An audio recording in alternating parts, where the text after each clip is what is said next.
नमस्कार विद्यार्थी मित्रांनो, मी डॉक्टर तम्मालवार.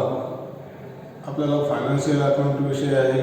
आपण मागील लेक्चरमध्ये company final account of sole traders मध्ये थिअरी वगैरे पाहिली होती. कोणत्या टर्म्स कुठे येतात किंवा कोणते पद या ठिकाणी कुठे येतात हे या ठिकाणी बघितलेलं होतं. त्या टर्म्स या ठिकाणी तुम्ही पाठ करायचे, जेणेकरून ट्रायल बॅलन्स दिला असता. ट्रायल बॅलन्स या ठिकाणी वरून तुम्ही कशा पद्धतीने ट्रान्सफर करता त्याच्यावर तो प्रॉब्लेम डिपेंड आहे. ठीक आहे. आता ट्रायल बॅलन्स कसे तयार होतं, तर ट्रायल बॅलन्स हे अकाउंटचे या ठिकाणी बॅलन्सेस असतात. म्हणजे तुमच्या जर्नल एंट्री सुरुवातीला होती. जर्नल एंट्री म्हणजे जो काही शैक्षणिक व्यवहार होईल, तुमचा व्यवहारातून या ठिकाणी जर्नल एंट्री तयार होईल. जर्नल एंट्री वरून तुम्ही लेजरवर या ठिकाणी पोस्टिंग करता. लेजरचे जे बॅलन्सेस आहेत, अकाउंट्सचे जे बॅलन्सेस आहेत, ते बॅलन्सेस ट्रायल बॅलन्सला ओढले जातात. आणि ट्रायल बॅलन्स तुमचं जे तयार झालं ते ट्रायल बॅलन्सचे पद या ठिकाणी तुमचं manufacturing account, trading account, profit and loss account आणि बॅलन्स शीट या ठिकाणी ट्रान्सफर होत असतात. आणि हे ट्रान्सफर झाल्याच्यानंतर तुम्हाला तुमच्या व्यवसायाचं या ठिकाणी आर्थिक स्थिती पाहता येत असते. म्हणजे पहिल्यांदा जो काही व्यवहार आहे तो व्यवहार होत असतो. त्याच्यावर तुमची जर्नल एंट्री तयार होईल. जर्नल एंट्रीची पोस्टिंग या ठिकाणी लेजरमध्ये होईल. लेजरचे अकाउंट्स बॅलन्स जे काही बॅलन्स आहे, क्लोजिंग बॅलन्सेस, ते क्लोजिंग बॅलन्स ट्रायल बॅलन्समध्ये जातील. ट्रायल बॅलन्सचे पद या ठिकाणी कुठं जातील, तर manufacturing account, trading account, profit and loss account, balance sheet वगैरे वगैरे या ठिकाणी जातं. अप्रोप्रिएशन अकाउंट देखील असतं. प्रॉफिट अँड लॉस अप्रोप्रिएशन तुम्हाला या ठिकाणी नाही आहे, पण ते असतं. त्या ठिकाणी पोस्टिंग होतात. आणि पोस्टिंग झाल्याच्यानंतर तुमच्या व्यवसायाची स्थिती या ठिकाणी तुम्हाला जाणून घेता येतं. यालाच आपण मराठीमध्ये स्थिती विवरण किंवा ताळेबंद असं देखील या ठिकाणी म्हणतोय. या पद्धतीनं आता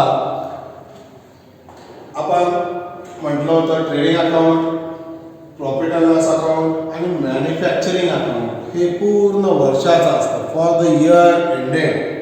आणि हे बॅलन्स शीट एका दिवसाची असते. एका दिवसाची असते. तर त्यावेळेस या ठिकाणी साधारणतः मग या ठिकाणी trading account for the year ended 31 December 2006. त्यानंतर प्रॉफिट अँड लॉस अकाउंट त्याच्या ब्रॅकेटमध्ये तसंच लिहायचं आहे, for the year ended 31 December 2006. त्यानंतर बॅलन्स शीट आहे. Balance sheet as of date of 31 December 2006 या पद्धतीने या ठिकाणी तुमची बॅलन्स शीट तयार होत असते. आता आपल्याला पहिला प्रॉब्लेम बघायचा आहे. म्हणजे प्रॉब्लेम नंबर फर्स्ट या ठिकाणी बघायचं आहे. तो प्रॉब्लेम नंबर फर्स्ट या ठिकाणी साधारणतः तुमच्या स्क्रीनवर दिसतंय किंवा तुम्हाला इमेज भेटली असेल त्याच्यावर. या ठिकाणी पहिल्यांदा तुम्हाला कॅपिटल दिलेलं आहे. आता ते कॅपिटल कुठे येतं, तर साधारणतः लॅबिलिटी साईडला. ते लॅबिलिटी साईडला या ठिकाणी कॅपिटल येतं. मग या ठिकाणी तुम्ही लिहा कॅपिटल. कॅपिटल हे इनर कॉलमला यायचं आहे, कारण त्याच्यावर या ठिकाणी त्याच्यामध्ये नेट प्रॉफिट ॲड होतं, ड्रॉइंग असेल लेस होतं, त्याच्यानंतर विड्रॉल असेल लेस होतं, किंवा लॉस असेल तर ते लेस होईल वगैरे वगैरे, किंवा डिव्हिडंड दिला तर ते डिव्हिडंड आपल्याला काढावं लागतं वगैरे वगैरे. त्यामुळं शेअर्स कॅपिटल हे इनर कॉलमला तुम्ही लिहित आहे. त्यानंतर लँड अँड बिल्डिंग दिले. लँड अँड बिल्डिंग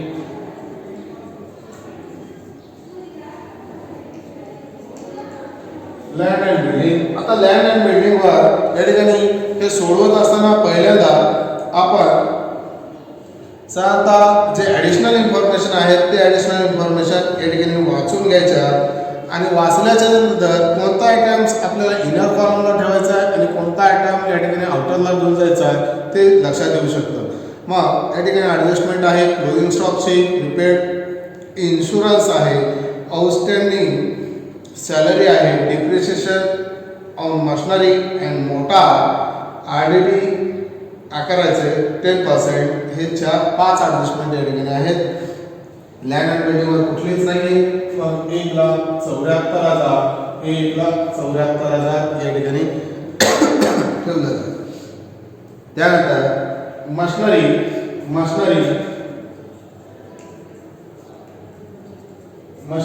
तुमची असेट्स आहे. मग असेट साईडला या ठिकाणी किती आहे? 35,000 रुपये. त्याच्यावर डिप्रिशिएशन आकारायचं आहे, त्यामुळं इनर कॉलम्स. ठीक आहे. त्यानंतर गुडविल कुठे आहे? असेट्सच आहे. हे गुडविल किती दिलंय? 40,000 रुपये. हे 40,000 रुपये तुम्ही लिहिताय. त्यानंतर ड्रॉइंग आहे. आता हे ड्रॉइंग काय होईल? कॅपिटल मधून एक तर लेस होईल. ठीक आहे. कॅपिटल मधून लेस होईल. ते कॅपिटल मधून लेस करा. किती? 45,200. हे 45,200. ठीक आहे. त्यानंतर दिलं तुम्हाला कॅश इन हँड तुमची करंट असेट्स आहे. मग कॅश इन हँड किती आहे? तर कॅश इन हँड आहे 3,590. 3,590 या ठिकाणी. त्याच्यानंतर तुम्हाला दिलंय ओपनिंग स्टॉक कुठे? Trading account debit side. मग टू ओपनिंग स्टॉक. आता या ठिकाणी ट्रेडिंग अकाउंट डेबिट साइडला किंवा P&L अकाउंट डेबिट साइडला लिहित असताना टू लिहितात आणि क्रेडिट साइडला लिहित असताना या ठिकाणी बाय लिहितात. मग ओपनिंग स्टॉक आहे तुमचा किती? 54,000 रुपये. हे 54,000 रुपये. त्यानंतर वेजेस आहे. वेजेस म्हणजे मजुरी. मग ते कुठं? ट्रेडिंग अकाउंट डेबिट साइडला आहे. तो वेजेस किती? 20,000 रुपये. आता वेजेसच्या बाबतीत या ठिकाणी लक्षात ठेवायचं फक्त वेजेस आलं trading account debit side. Wages and salary आलं trading account debit side. Salary and wages आलं तर त्यावेळेला profit and loss account debit side.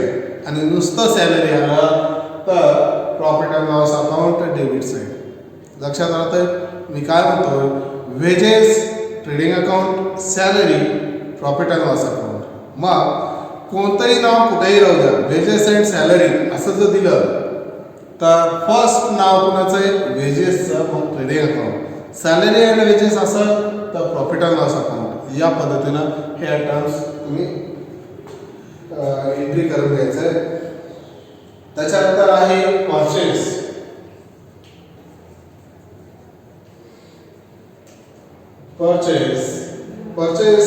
दिलंय 1,38,000 रुपये. 1,38,000 रुपये. त्याच्यानंतर कॅरेज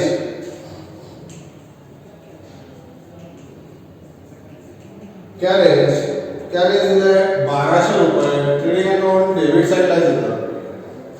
आता कॅरेजच्या बाबतीत लक्षात ठेवायचं फक्त कॅरेज आलं trading account debit side. Carriage inward आलं trading account debit side. Carriage outward आलं तर profit and loss account debit side. ठीक आहे. त्याच्यानंतर कमिशन. आता हे कमिशन या ठिकाणी कुठे आहे? तर profit and loss account debit side.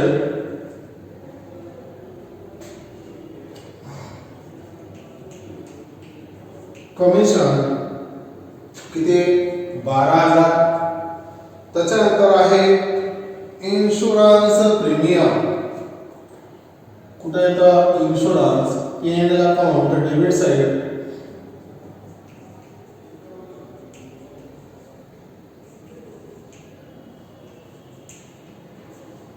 Insurance premium किती? 4,000 रुपये आहे. त्याच्यावर ॲडजस्टमेंट आहे म्हणून इनर कॉलम. त्याच्यानंतर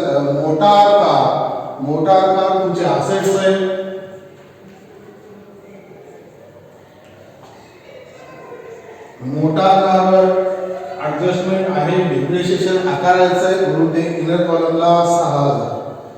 आता कॅरेज आउटवर्ड दिलंय कुठं मी सांगितल्याप्रमाणे टू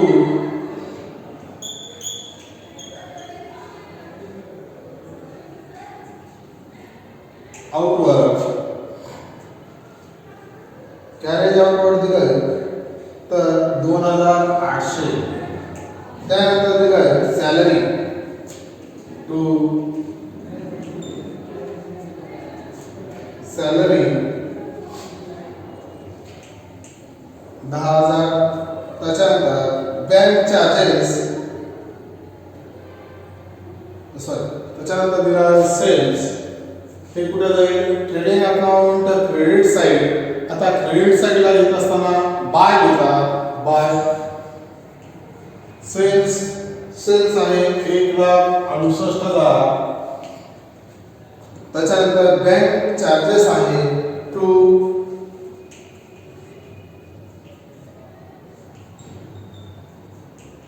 बँक चार्जेस 210.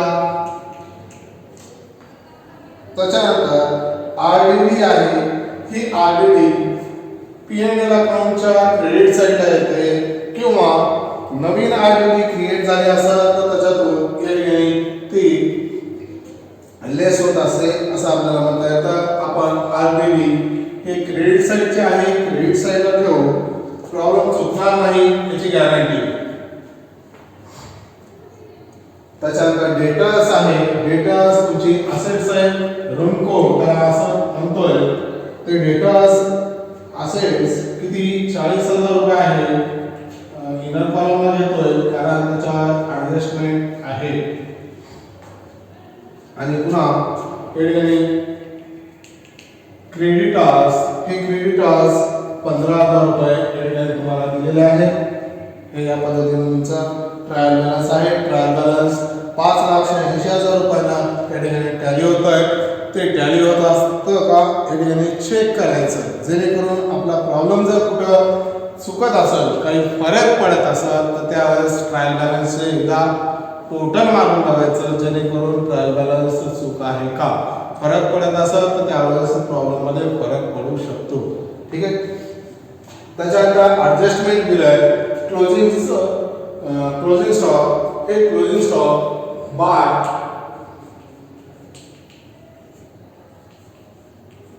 क्लोजिंग स्टॉकचे दोन इफेक्ट होत असतात. एक ट्रेडिंग अकाउंट सीआर साइड आणि दुसरं असेट साइड. क्लोजिंग स्टॉक दिलाय तुम्हाला 92,000 ते 92,000 या ठिकाणी लिहा. आणि दुसरा इफेक्ट या ठिकाणी क्लोजिंग स्टॉक 92,000. त्यानंतर प्रीपेड इन्शुरन्स आहे. आता इन्शुरन्स प्रीपेड केले म्हणतोय अगोदरच दिलंय. ठीक आहे. मग ते तुमची असेट झाली जास्तीचं दिले. समजा 5,000 द्यायचं होतं तुम्ही 6,000 दिला आणि 1,000 रुपये तुम्ही जास्तीचे दिलात ते तुमची संपत्तीच झाली. मग त्यावेळेस त्या याच्यामधून ते लेस करायचं आणि इकडं असेट साईडला दाखवायचं. मग या ठिकाणी इन्शुरन्स आहे त्याच्यातून लेस प्रीपेड किती दिले आपल्याला 1,600 रुपये. हे 1,600 रुपये या ठिकाणी लेस करा तर राहतील किती 2,400 रुपये. हे याचा सेकंड इफेक्ट कुठं तर असेट साइडला प्रीपेड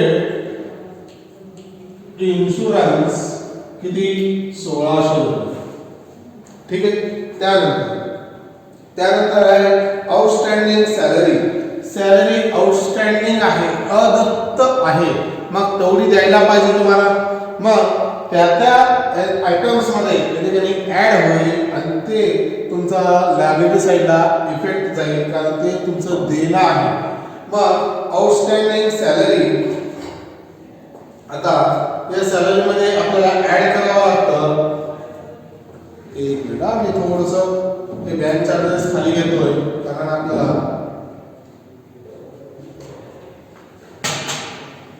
210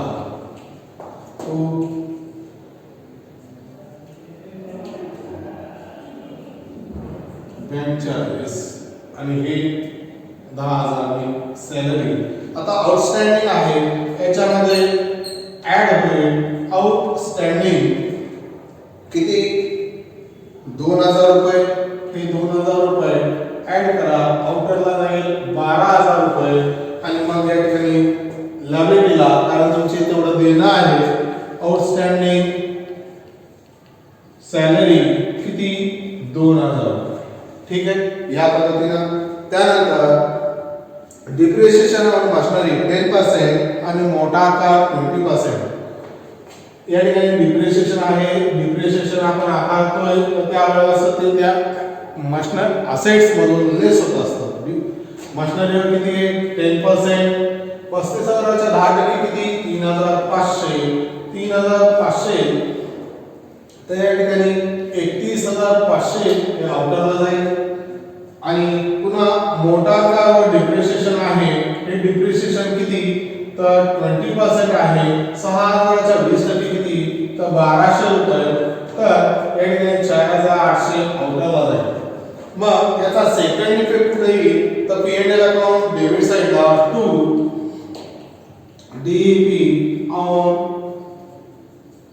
मशिनरी आणि DEP ऑन मोटार कार. मशिनरीवर किती आले 3,500, हे 3,500 आणि मोटार कारवर किती आले 1200 रुपये, हे 1200 रुपये. त्यानंतर RDD आकाराचं डेटर्सवर किती टक्के 10% लेस RDD reserve for doubtful debts या ठिकाणी 10% किती 4,000 रुपये, हे 4,000 रुपये तर आउटरला जाईल 36,000 रुपये. आता याचा सेकंड इफेक्ट कुठे येईल तर या ठिकाणी हे RDD या ठिकाणी 4,000 रुपये इनर कॉलमला करा, इकडचं लेस करू शकता आउटरला 1,000 किंवा या पद्धतीने केलं इकडं 3,000 दाखवलं इकडं 4,000 दाखवलं तरी काही फरक पडत नाही. टू RDD किती 4,000 रुपये हे या पद्धतीनं, ठीक आहे या पद्धतीनं. आणि आपल्याला सांगितलं खाली prepare final account of Ganesh for the year ended 31 December 2006 या पद्धतीने तुमचा प्रॉब्लेम आहे. आपण सर्व आयटम्सची पोस्टिंग व्यवस्थितरित्या केली आहे आणि ॲडजस्टमेंट देखील सोडवलेले आहे. आता खाते क्लोज करू. ते खाते क्लोज करत असताना याचं ट्रेडिंग अकाउंटचं कोणती बाजू मोठी येते ती आपल्याला बघायचं आहे, कोणती साईड मोठी येते ते आपल्याला बघायचं आहे आणि त्यानुसार या ठिकाणी सोडवायचं आहे. तर या ठिकाणी 2,60,000 रुपये CR बाजू मोठी आहे 2,60,000 तर तुम्हाला या ठिकाणी मिळेल ग्रॉस प्रॉफिट. आता या ग्रॉस प्रॉफिटला ट्रान्सफर करायचं आहे, transfer to P&L account to P&L account. तुमचं ग्रॉस प्रॉफिट निघतं या ठिकाणी 46,800, हे 46,800 हे 46,800 या ठिकाणी ट्रान्सफर करून टाका टू ग्रॉस प्रॉफिट 46,800. मग याचं टोटल मिळालं तुम्हाला 46,349 49,800 हे 49,800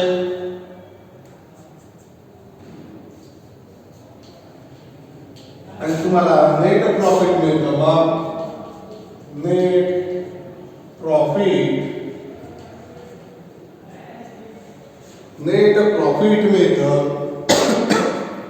11,690 हे 11,690 तुम्ही कडे ऍड करता नेट प्रॉफिट.